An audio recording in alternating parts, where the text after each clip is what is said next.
Hey everyone, it's Robert and you're watching Sidestep Adventures, and today we are in Fort Gaines, Georgia. You can see the fort right behind me, and there's this cool little historical park out here that doesn't seem like it draws any visitors at all, because I just pulled in here and it's a Saturday and there's nobody else here.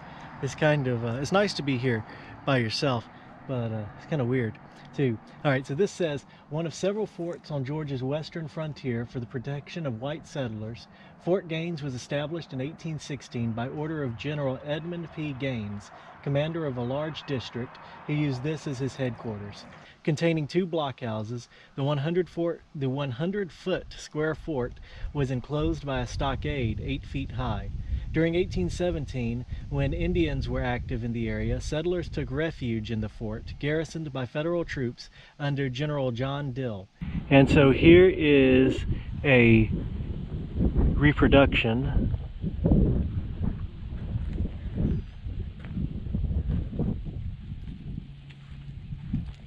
there's one of the fort's current visitors. So here's a reproduction of part of the fort here, and of course, first of all, we can see, because it looks like there's nobody really here at this place, so people are pretty much just free to do whatever. So people have been graffitiing and stuff here, which is unfortunate. But let's take a look upstairs.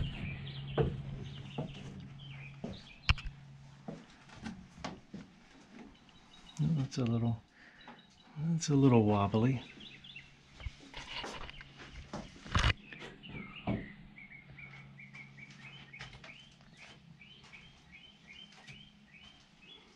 So, I mean, obviously, this isn't a completely accurate reproduction of this fort. I mean, it's got like a plywood roof. But as far as I understand from the historic sign, we were actually in the original location of the fort. And there's an incredible view.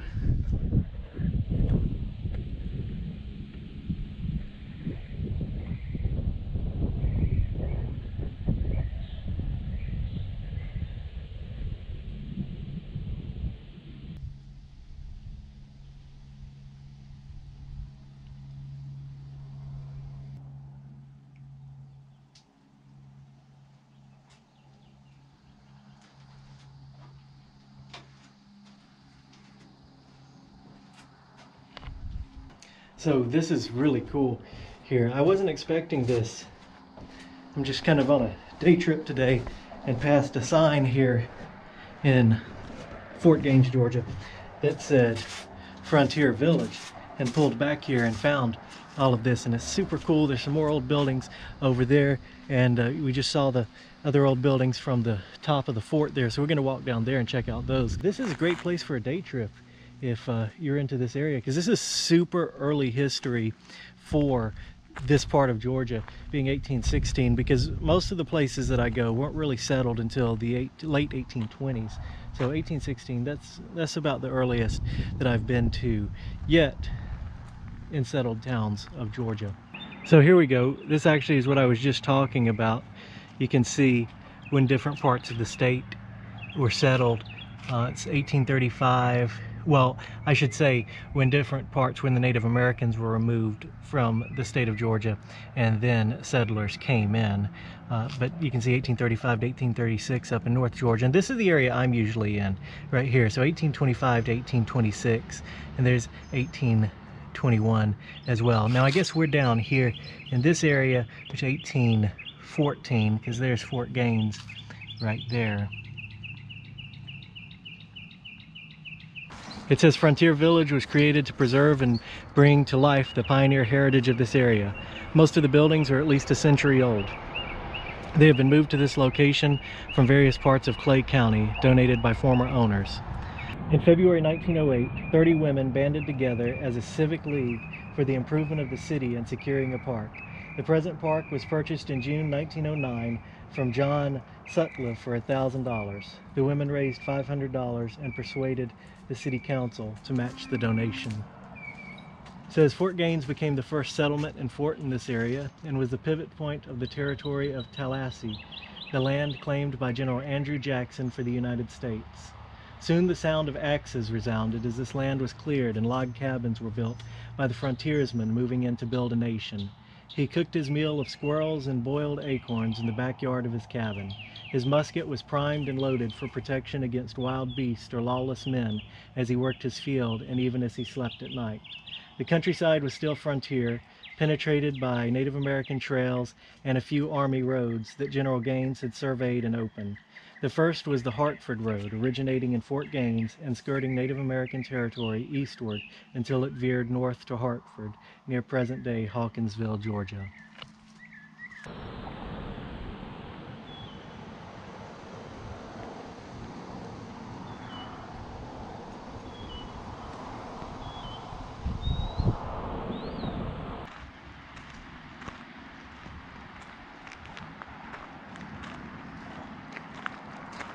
All right, so this is the Newt Ingram cabin.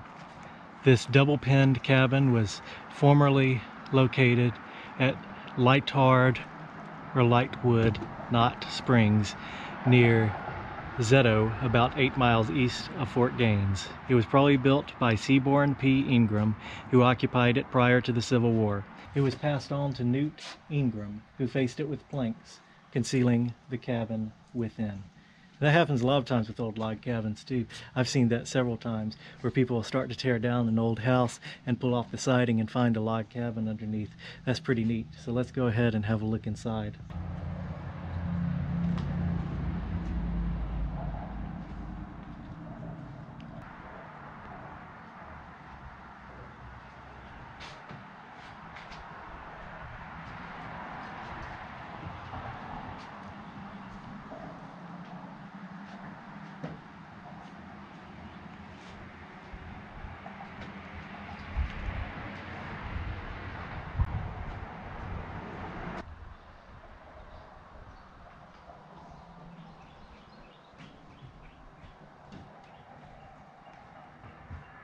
I don't think it's a ghost. I think it's just the wind. And check out the old mantelpiece. Right here, I guess it's someone's pulled it off the wall.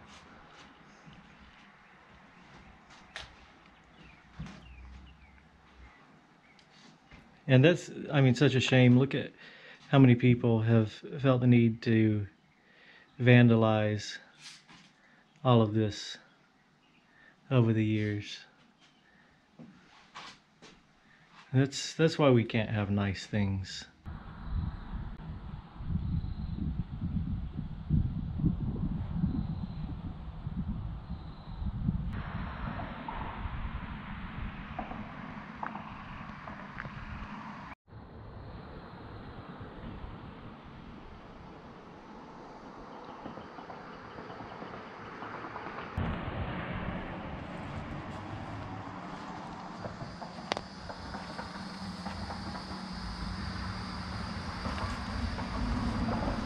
I don't know what this goes to.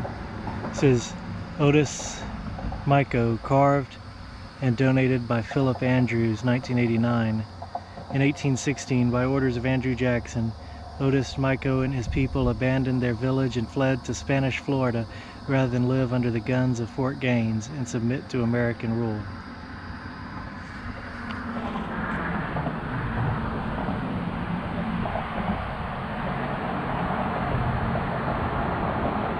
This historic park really amazes me.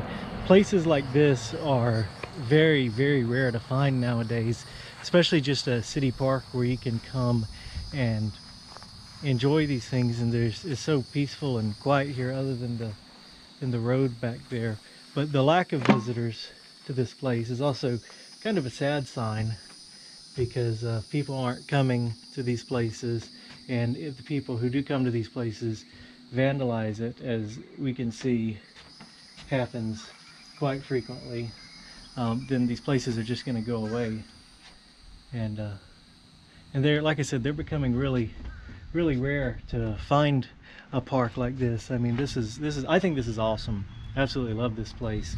All right, so here we are at the Ingram House. This single log cabin was moved from the plantation of Herbert and Liz Ingram, located in the Sutton Crossroads community. It is an antebellum structure with the attached planked room added in later years. Evidently the cabin was planked at the same time, sealing and preserving it.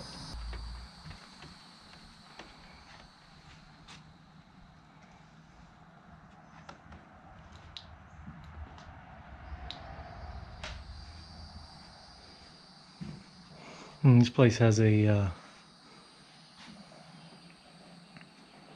real peculiar smell, and it's not a bad smell. It's a smell that many old houses have that I come across, usually the abandoned ones, and usually places in or homes or old buildings in a museum like this don't have the same sort of smell, but this one's retained it, I guess, in the wood.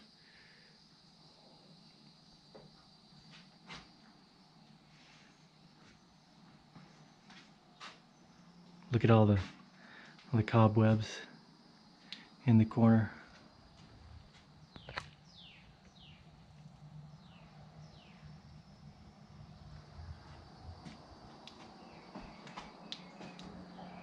Another mantelpiece here. That one's still attached to the wall, unlike in the other house.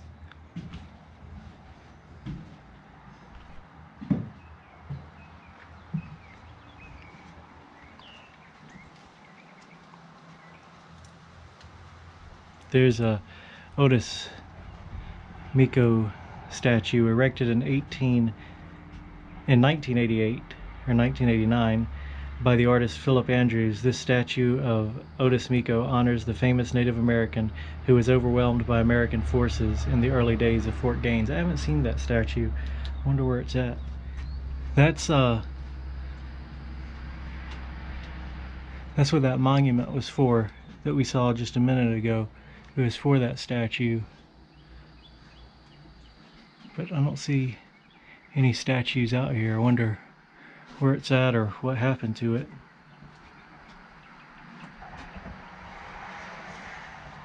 So this is the room that was added on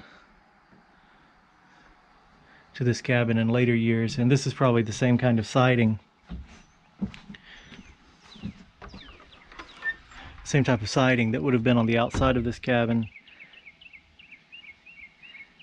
in later years that they've removed, so you could see the original log cabin underneath.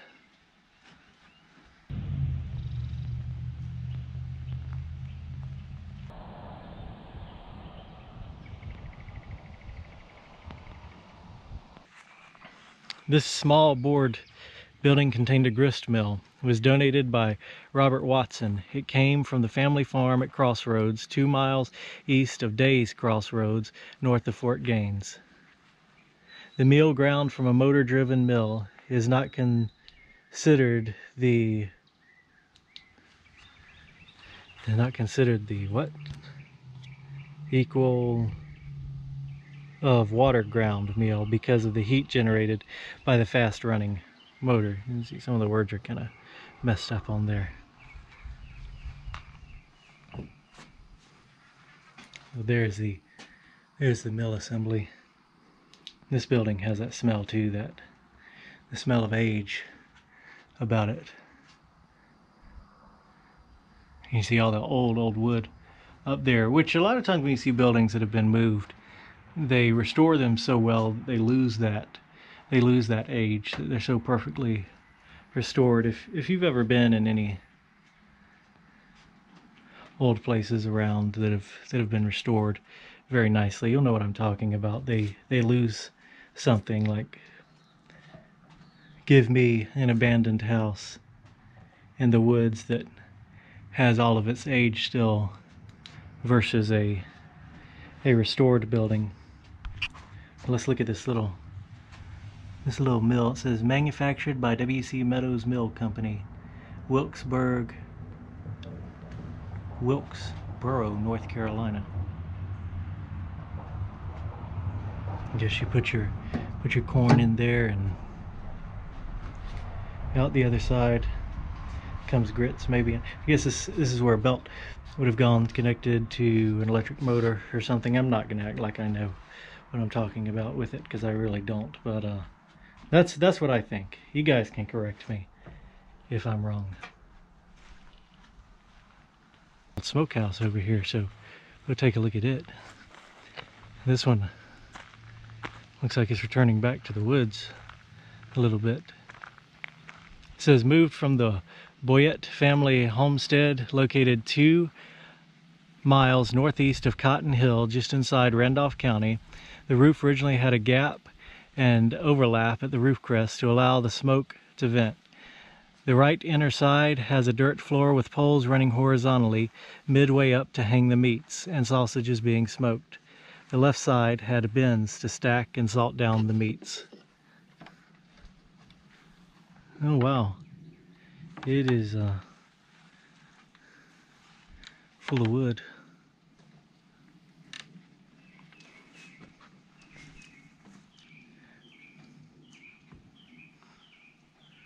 Full of wood for sure, and there's some definite damage and rot going on in that back corner over there. But